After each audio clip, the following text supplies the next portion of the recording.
Mario y María Catalina son al final de la exposición de Mario.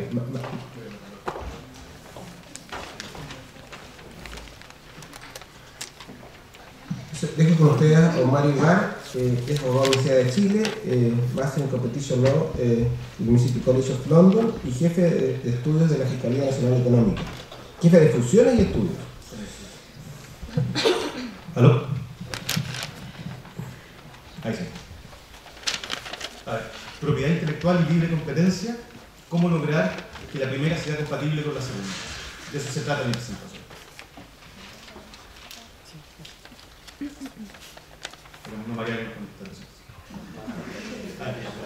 Primero, la primera versión, y es lo que todo el mundo ha comentado, que por lo menos cuando uno se encuentra con las dos normas, uno ve una contradicción más o menos importante.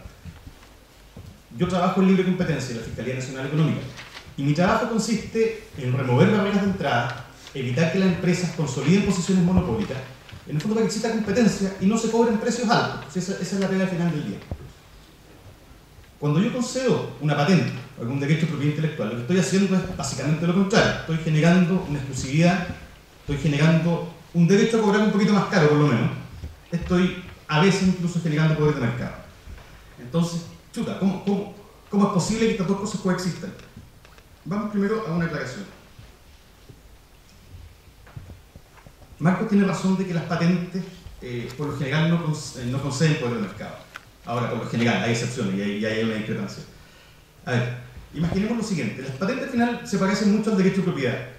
Imaginemos entonces que yo le concedo a un agricultor derechos de propiedad sobre 3 hectáreas para que plante trigo. Evidentemente ese agricultor no va a tener poder de mercado en el mercado del trigo. Y el hecho de que se le conceda la propiedad no afecta a esa circunstancia. Y así pasa con la mayoría de los inventos, como todas las cosas de cómo alimentar o sacar los peces del agua. Ahora bien, más allá de eso, hay casos donde efectivamente la patente tiene pocos sustitutos, razonablemente, o sea, productos razonablemente sustitutos, y por lo tanto la patente sí consolida un poder de mercado del agente económico. ¿Y qué hago en este caso? La verdad, en este caso, concedo la patente. ¿Por qué? Porque, en teoría, no debe haber contradicción entre ambas ramas. Las mismas persiguen el mismo objetivo final. La competencia no solo produce precios bajos, sino que produce un ambiente de rivalidad, que es el ambiente propicio para que las empresas se mejoren cada día, produzcan sus costos y lleguen al consumidor con mejores productos y servicios. ¿Sí? De eso se trata. Ahora, muchas veces, para generar el estímulo a dar el paso a crear algo, yo necesito concederle cierta protección a lo que está inventando, porque si no los competidores se van a colgar de lo que hizo y evidentemente no tiene mucho sentido inventar. Entonces, lo que yo tengo que hacer al final del día es generar competencia, que la gente pelee fuerte, que tratemos de que en ese ambiente de realidad surjan todas las ganancias para los consumidores, pero evidentemente tengo que renunciar a la competencia cuando concedo una patente. Porque al final aquí no hay una contradicción. Yo lo que estoy haciendo es generar una exclusividad momentánea para permitir más competencia en el largo plazo, porque si no se trataría de productos que nunca saldrían a la luz pública, y como yo quiero que salgan, concedo esta excepción. Pero ojo, es una excepción. La regla general es que la gente tiene que competir. Ahora, ¿qué se necesita para que no exista contradicción? Esto es lo que ya avancé.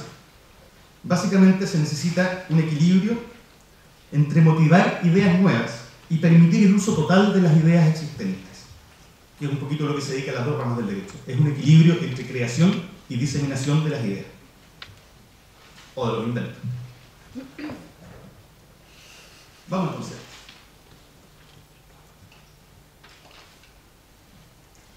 Sobre ese balance, quiero citar a Esther Hovenkamp, que dice que para generar desarrollo, para generar innovación, para generar bienestar social, lo que se necesita es la existencia de un dominio público de ideas fuerte, sobre el cual los demás puedan crear, y una protección significativa para las innovaciones significativas.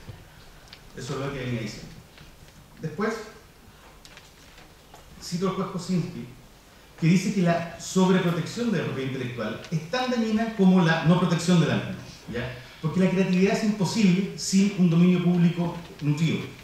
Nada hoy día, como nada desde que se prendió el fuego, es genuinamente nuevo. La ciencia y la tecnología crece por expresión y cada nuevo creador construye sobre el trabajo del que vino antes. Por lo tanto, la sobreprotección desincentiva las mismas fuerzas creativas que está supuesto a nutrir.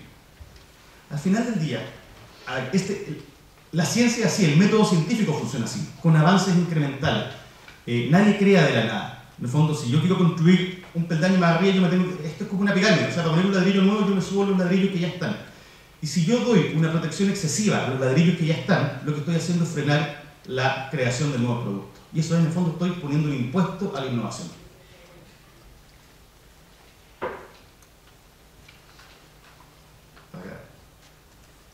Por razones de tiempo voy a avanzar en algunas cosas y voy a irme ahora al tema del balance, de cómo hago entonces para que todas estas palabras que estoy diciendo se lleven a la práctica en armonía y tengamos un país donde generemos innovación pero al mismo tiempo tengamos gente compitiendo de manera fuerte y que no protejamos cosas que resulta innecesario proteger.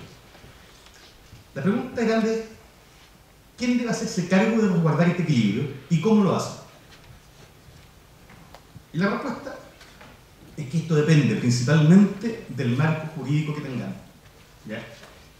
Necesitamos una buena ley de propiedad intelectual y un buen reglamento. En el fondo, un reglamento que entienda la concesión de derechos de propiedad intelectual como una excepción y que por lo tanto no genere más incentivos que los absolutamente necesarios para crear el producto. ¿Ya? En segundo lugar, los responsables de que esta armonía exista son los organismos de propiedad intelectual, el Tribunal de Propiedad Intelectual y el INAPI, ¿ya? Porque son ellos los que tienen la palabra a la hora de la concesión de patentes. En tercer lugar, y solo residualmente, porque los derechos exclusivos ya están creados, la función corresponde a la Fiscalía Nacional Económica del Tribunal de la Competencia cuando dichos derechos son utilizados de mala manera. Es lo que voy a hablar ahora, tiene que ver con, dicho esto, y sin meterme en la legislación chilena en particular, que no es mi especialidad, pero en el fondo, siguiendo las mejores prácticas internacionales respecto de compatibilización de competencia y propiedad intelectual, voy a decir cómo debería ser una norma que garantice la creación a través de las patentes, pero sin disminuir artificialmente la competencia. Como fiscalía, cuando yo tengo que evaluar las conductas de las empresas, porque al final, mira, todas las conductas que se realizan en los mercados tienen cosas buenas y cosas malas, ¿ya? Entonces yo para sancionar una uso de posición dominante, por ejemplo, lo que tengo que ver es si la restricción a la competencia que se hace, cuando una empresa baja sus precios restringe la competencia porque de cierta forma le hace daño a sus competidores, pero eso es una restricción súper necesaria porque nosotros queremos que bajen los precios, pero hay veces que hace daño por hacer daño, por ejemplo con ciertos tipos de cláusulas de exclusividad, ¿ya? El test para nosotros es que se sanciona la restricción innecesaria de la competencia. Aplicando analógicamente eso, lo que queremos es que la propiedad intelectual en áreas de fomentar innovación no restringe innecesariamente la competencia. ¿Cuáles son los principios que hay que seguir para eso? Primero, la patente debe ser difícil de obtener, ¿ya? Como dice acá, no tiene sentido crear un monopolio sin obtener una verdadera innovación a cambio. Menos todavía, conceder un monopolio a cambio de innovación que de todas formas se hubiera producido, ¿ya? Hay un caso célebre en Estados Unidos que se dio patente al sándwich de mantequilla y maní. O sea, eso es como ya el extremo, en realidad, lo que no se necesitan incentivos para crear un sándwich. Y para que esto ocurra, lo que necesito es dotar de recursos a los examinadores. O sea, los examinadores tienen que ser súper claros de hacer cumplir la ley que establece que la patente tiene que tener un nivel inventivo, y tiene que ser nueva, tener un nivel inventivo y ser susceptible de aplicación industrial. Si se ven sobrepasados de trabajo, pasa lo que ocurre en otros países que terminan aprobando patentes de las que después nos arrepentimos.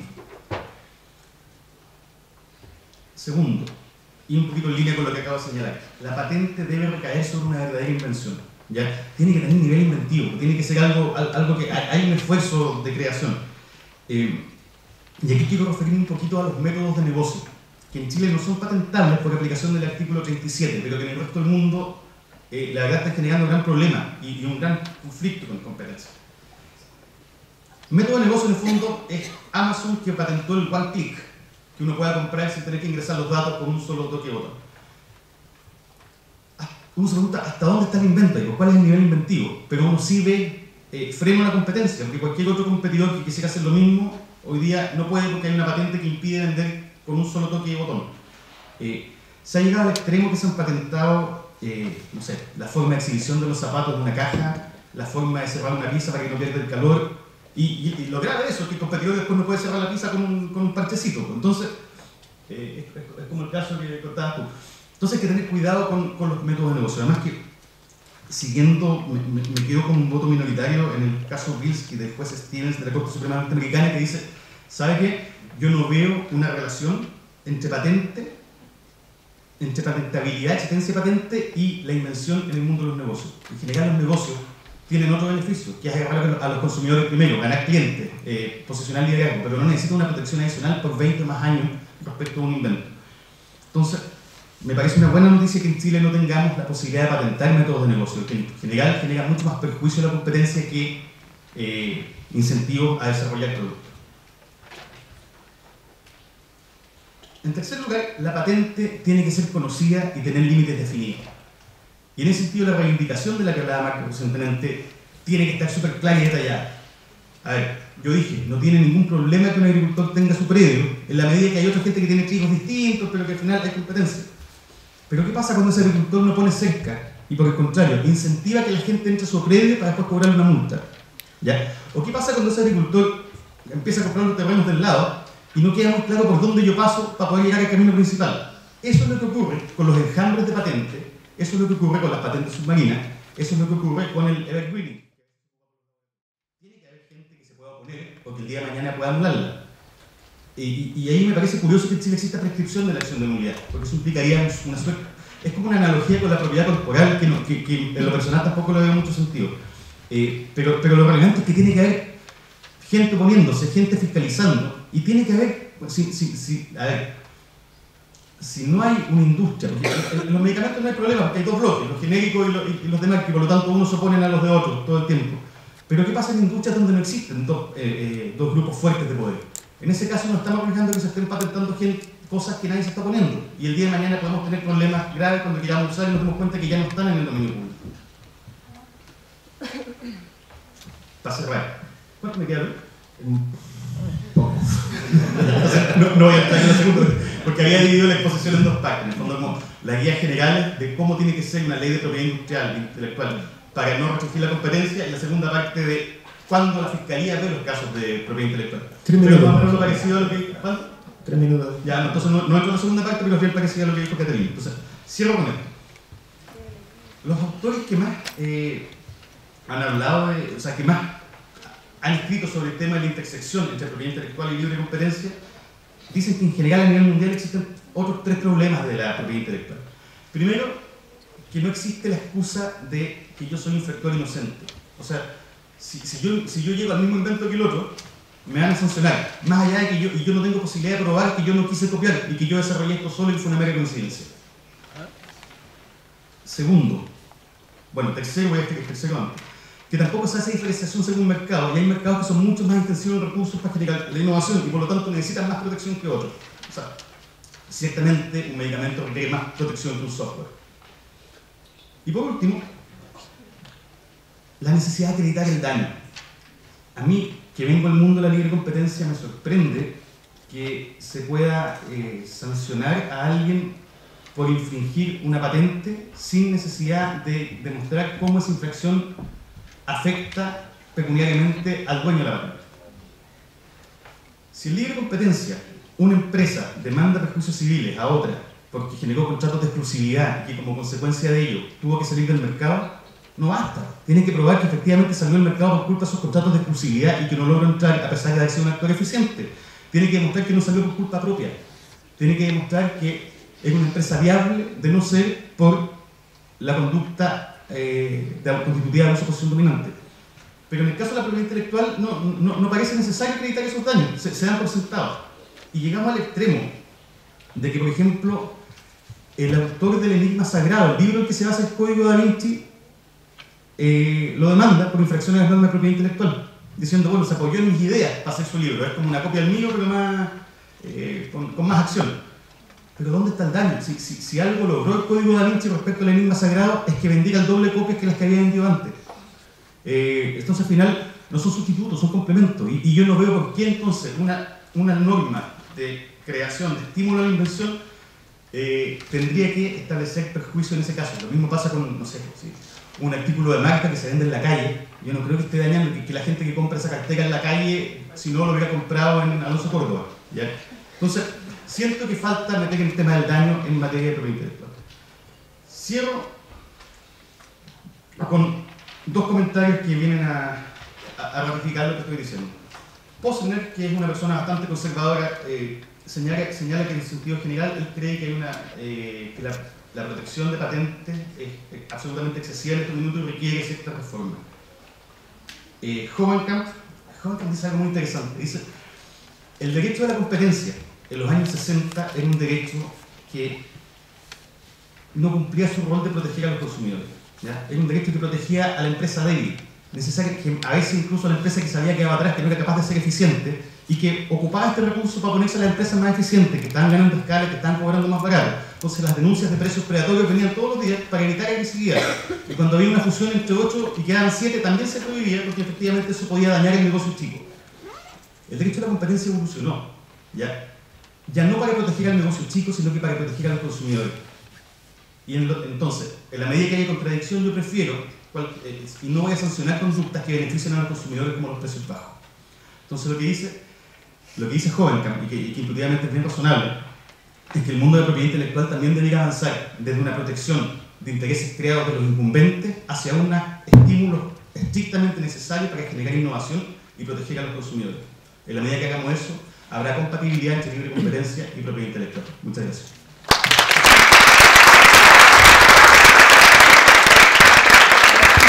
Muchas gracias, Mario.